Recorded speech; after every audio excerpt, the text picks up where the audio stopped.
അതിനു മുമ്പുള്ള അതായത് സാഹിത്യം അല്ലെങ്കിൽ നോവലുകൾ, കഥകൾ അതേ രൂപത്തിൽ സിനിമയിലേക്ക് വരുന്നതിന് മുമ്പുള്ള ഒരു കാലമെന്ന് പറയുന്നത് അയാളുടെ പരിധിക്കുള്ളിൽ നിന്നുകൊണ്ട് അയാളുടെ സാധ്യതകളെല്ലാം ഉപയോഗിച്ചുകൊണ്ട് അയാളൊരു വിഷ്വൽ ഉണ്ടാക്കിയെടുക്കുന്നുണ്ട്. ഞാനും നിന്റെ സരോജാക്കയെ കൊല്ലാനും പോകുന്നു. നീ അവളെ പാർത്തായില്ല. എന്നെ വിട്ടിട്ട് പോകാൻ കരുത്തമ്മയ്ക്ക് സാധിക്കുമോ? കരുത്തമ്മേ, we've known each other many years, but this is the first time you ever came to me for counsel of the help. No, that's confusing. He's dead. I'm invincible. Well, Jesus. And though I can hide, Of course.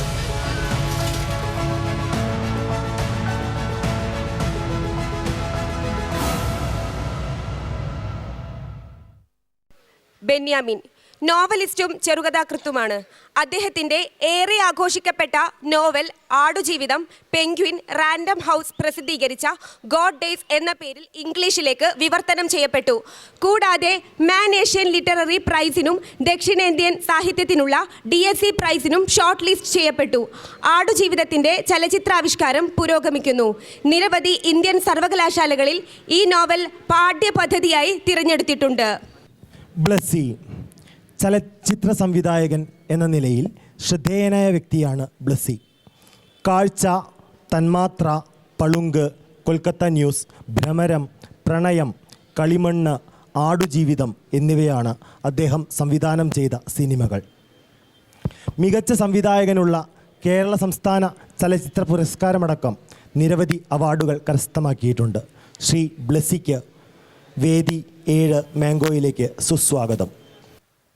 ഈ session എന്ന് പറയുന്നത് ഒരു സംവാദത്തിൻ്റെയോ ചർച്ചയുടെയോ ഇടമല്ല. നമ്മളിപ്പോൾ തൊട്ട് മുമ്പ് എഴുത്തോലയിൽ ആടുജീവിതം ദൃശ്യജീവിതം എന്ന സെഷനിൽ സുദീർഘമായ 1 മണിക്കൂർ നേരം എന്താണ് ആടുജീവിതം എന്നതിനെ സംബന്ധിച്ച് ഒരു സംസാരം നടത്തിക്കഴിഞ്ഞു.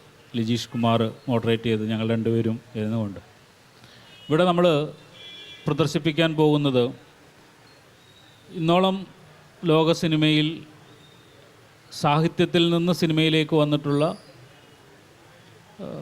കൃതികൾ ഏതൊക്കെയായിരുന്നു എന്നും അതെങ്ങനെയൊക്കെയാണ് രൂപപരിണാമം സംഭവിച്ചത് എന്നും ഞാനും പത്രപ്രവർത്തകനും എഴുത്തുകാരനുമായ രവിവർമ്മ തമ്പുരാനും നടത്തിയ ഒരു സംഭാഷണവും അതിനോട് ഉൾച്ചേർന്നുകൊണ്ട് ഉള്ള ചില കാര്യങ്ങളുമാണ്. അതിനെക്കുറിച്ച് ബ്ലസ്സി സാർ കുറച്ചുകൂടെ വിശദമായിട്ട് നിങ്ങളോട് സംസാരിക്കും. നമസ്കാരം. സാഹിത്യത്തിൽ നിന്ന് സിനിമയിലേക്ക് ഉള്ള ഒരു പ്രയാണം 70കളിലും 80കളിലുമൊക്കെ നമുക്ക് ധാരാളം കാണുവാൻ കഴിഞ്ഞിട്ടുണ്ട്. പക്ഷേ അതിനുശേഷം ഈ കഴിഞ്ഞ കുറച്ച് കാലങ്ങൾക്ക് മുമ്പ് വരെ സിനിമ സാഹിത്യത്തിൽ നിന്ന് അല്ലെങ്കിൽ സാഹിത്യകൃതി സിനിമയാക്കുന്ന ഒരു രീതി, ഈ സമ്പ്രദായം നമുക്ക് പ്രത്യേകിച്ച് മലയാള സിനിമയിൽ അപൂർവമായിരുന്നു. പിന്നീട് ഈ ടി പി രാജീവിൻ്റെയൊക്കെ സിനിമ കഥകളും ഒക്കെ സിനിമയാകുന്ന തരത്തിലാണ് സിനിമയിലേക്കുള്ള യാത്ര ഉണ്ടാകുന്നത്. പലപ്പോഴും ഈ സിനിമയും സാഹിത്യവും തമ്മിലുള്ള ഇഴയടുപ്പത്തിനെക്കുറിച്ച് പലതരത്തിലുള്ള ധാരണകളും തെറ്റിദ്ധാരണകളും ഉണ്ടാകാറുണ്ട്.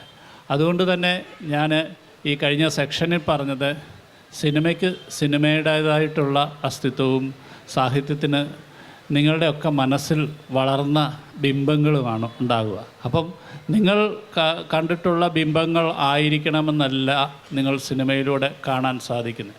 അപ്പം അത്തരത്തിലുള്ള വ്യത്യസ്തമായ പല സിനിമകളെക്കുറിച്ചും ഒക്കെ ബെന്യാമിനും എനിക്ക് ഈ പുസ്തകം എന്നെ ആദ്യമായി പരിചയപ്പെടുത്തി തന്ന ശ്രീ രവിവർമ്മ തമ്പുരാനും കൂടെ നടത്തുന്ന ചില സംഭാഷണങ്ങളാണ് ഞാൻ നിങ്ങൾക്ക് മുന്നിൽ ഇപ്പോൾ അവതരിപ്പിക്കാൻ പോകുന്നത്. ലിറ്ററേച്ചർ ആൻഡ് സിനിമ എന്നുള്ള രീതിയിൽ അത് നിങ്ങൾക്ക് കാണുന്നതിനായിട്ട് പ്രത്യേകിച്ച് ഔപചാരികമായിട്ട് ഇന്നാണ് നമ്മൾ അത് റിവീൽ ചെയ്യുന്നത്. നാളെ കാലത്ത് 10 മണി തൊട്ട് യൂട്യൂബിലും മറ്റും അത് ലഭ്യമാകുന്നതാണ്. അത് ഒരു സിനിമയോടുള്ളൊരു സിനിമയും സാഹിത്യത്തിനും തമ്മിലുള്ളൊരു പഠനം എന്നുള്ള രീതിയിലുള്ളൊരു സീരിയസ് ആയിട്ടുള്ളൊരു അപ്രോച്ച് മാത്രം നടത്തുന്നു എന്നുള്ളത് മാത്രമാണ്. കാരണം ഏറെ വായിക്കപ്പെട്ടിട്ടുള്ള 250-ൽ പരം എഡിഷനുകൾ മലയാളികൾക്ക് വായിക്കുവാൻ കഴിഞ്ഞ ഒരു സാഹിത്യകൃതി സിനിമയാക്കുമ്പോൾ തീർച്ചയായിട്ടും ഇത്തരത്തിലുള്ള ചില അപഗ്രഥനങ്ങൾ, അനാലിസിസുകൾ ഒക്കെ ഇനിയും സംഭവിക്കേണ്ടതായിട്ടുണ്ട്. അത് പ്രത്യേകിച്ച് സിനിമയെ സീരിയസ് ആയിട്ട് സമീപിക്കുന്ന പ്രേക്ഷകർക്ക്, സിനിമ ആസ്വാദകർക്കൊക്കെ അത് പലതരത്തിൽ എങ്ങനെയാണ് ഒരു സാഹിത്യം സിനിമയാകുമ്പോൾ, ഒരു സ്ക്രീൻ പ്ലേ ആകുമ്പോൾ ഒക്കെ സംഭവിക്കാവുന്ന തരത്തിലുള്ള തുടർ ചർച്ചകളിലേക്കൊക്കെ വഴിവെക്കാവുന്ന തരത്തിൽ ഉള്ള ഒരു കാര്യമാണ്. അപ്പം എല്ലാവരെയും അതിലേക്കുള്ള ശ്രദ്ധ ക്ഷണിക്കുന്നു. ನಾನು ನಿನ್ನ സരോജാക്കയെ കൊല്ലാനും പോകുന്നു. ആക നീ അവളെ പാർത്തായില്ലയാ? എന്നെ വിട്ടിട്ട് പോകാൻ കറുത്തമ്മയ്ക്ക് സാധിക്കുമോ കറുത്തമ്മേ? We've known each other many years, but this is the first time you ever came to me for counsel or for help. No, that's confusing. He's dead. I'm invincible. Jesus. And though I can hide, Of course.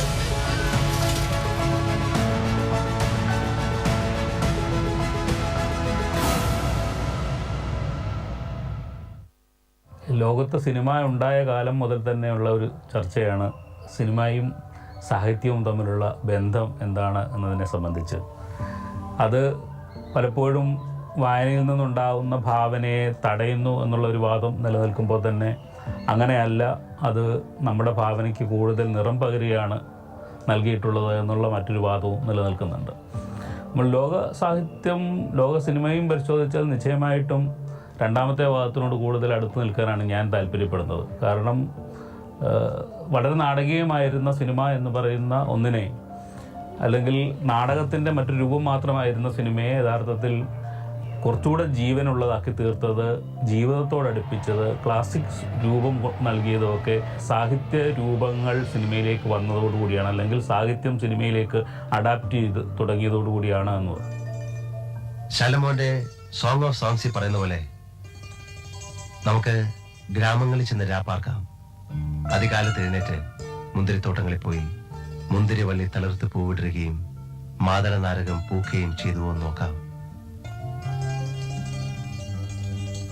ഇപ്പോൾ മലയാള cinema തന്നെ നമുക്ക് പരിശോധിച്ചാൽ അതിനു മുമ്പുള്ള, അതായത് സാഹിത്യം അല്ലെങ്കിൽ നോവലുകൾ, കഥകൾ അതേ രൂപത്തിൽ സിനിമയിലേക്ക് വരുന്നതിന് മുമ്പുള്ള ഒരു കാലമെന്ന് പറയുന്നത് ഏറെക്കുറെ ഏതാണ്ട് ഒരു നാടകത്തിൻ്റെ സ്വരൂപം, സ്റ്റേജിൽ നിന്ന് ഒരല്പം മാറി നിൽക്കുന്ന ഒന്ന് മാത്രമായിരുന്നു സിനിമ. ആദ്യകാല സിനിമകൾ, മലയാള സിനിമകൾ മിക്കവാറും നാടകത്തിന്റെ ഒരു സ്ക്രീൻ പെർഫോമൻസ് പാടി അഭിനയിക്കുകയും ഡയലോഗ് പറയുകയും ഒക്കെ ചെയ്യുന്ന ഒരു നാടകം ഷൂട്ട് ചെയ്യുന്നു.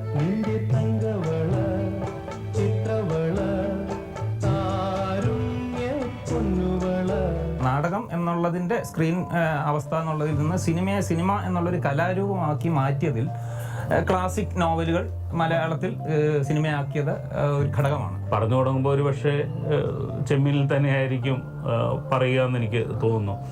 ചെമ്മീൻ തുടങ്ങി ഇങ്ങനെ അവസാനം ബഷീറിൻ്റെ മതിലുകൾ ഉൾപ്പെടെയുള്ള എത്രയോ മലയാള സാഹിത്യത്തിൽ അടയാളപ്പെടുത്തിയ കൃതികൾ പിന്നീട് സിനിമയിലും അതുപോലെ അടയാളപ്പെടുത്തിയിട്ടുണ്ട് എന്ന് നമുക്കറിയാൻ കഴിയും. പേര് പറഞ്ഞില്ലല്ലോ. നാരായണി. സുന്ദരമായ പേര്. വയസ്സ് 22. സുന്ദരമായ വയസ്സ്. ചെമ്മീൻ സിനിമയാകുന്നതിനെ പറ്റി അന്ന് തകഴിയോട് പത്രക്കാർ ചോദിച്ചു, സിനിമയാകുന്നതിനെ പറ്റി എന്താണ് താങ്കളുടെ അഭിപ്രായം? അപ്പോൾ അദ്ദേഹം പറഞ്ഞത്, എൻ്റെ മകളെ ഞാൻ കെട്ടിച്ചു വിട്ടാൽ പിന്നെ അവൾ ഭർത്താവുമായി കഴിയുന്ന മുറിയിൽ എന്ത് ചെയ്യുന്നു എന്ന് പറഞ്ഞാൽ താക്കോൽപ്പഴുതിലൂടെ ഒളിഞ്ഞു നോക്കാറില്ല എന്നാണ്. അപ്പോൾ ഒരു എഴുത്തുകാരൻ അവൻ്റെ കൃതിയെ സിനിമയാക്കാൻ തീരുമാനിച്ചാൽ പൂർണ്ണമായിട്ടും സംവിധായകന്റെ കല എന്നുള്ള രീതിയിൽ വിട്ടുകൊടുക്കണം എന്നാണ് അദ്ദേഹം പറഞ്ഞത്. പക്ഷേ ആ സംവിധായകൻ ഒരു മാസ്റ്റർ സംവിധായകനായിരുന്നുകൊണ്ട് ആ സിനിമ നോവലിനെ പോലെയോ നോവലിനെക്കാട്ടിലോ വളർന്നു. ആരെങ്കിലും ആ കൊച്ചിനെ കണ്ട? ഞാൻ കണ്ട്. എങ്ങനെ ഇരിക്കണം? എന്താ ആ മേത്ത ചെറുക്കനെ വാർത്തു വെച്ചിരിക്കുകയാണ്. ആ കണ്ണും ആ മൂക്കും. വായനക്കാരൻ ഓരോരുത്തരും ഒരു നോവൽ വായിക്കുമ്പോൾ അല്ലെങ്കിൽ ഒരു കഥ വായിക്കുമ്പോൾ അയാളുടെ പരിധിക്കുള്ളിൽ നിന്നുകൊണ്ട് അയാളുടെ സാധ്യതകളെല്ലാം ഉപയോഗിച്ചുകൊണ്ട് അയാളൊരു വിഷ്വൽ ഉണ്ടാക്കിയെടുക്കുന്നുണ്ട്.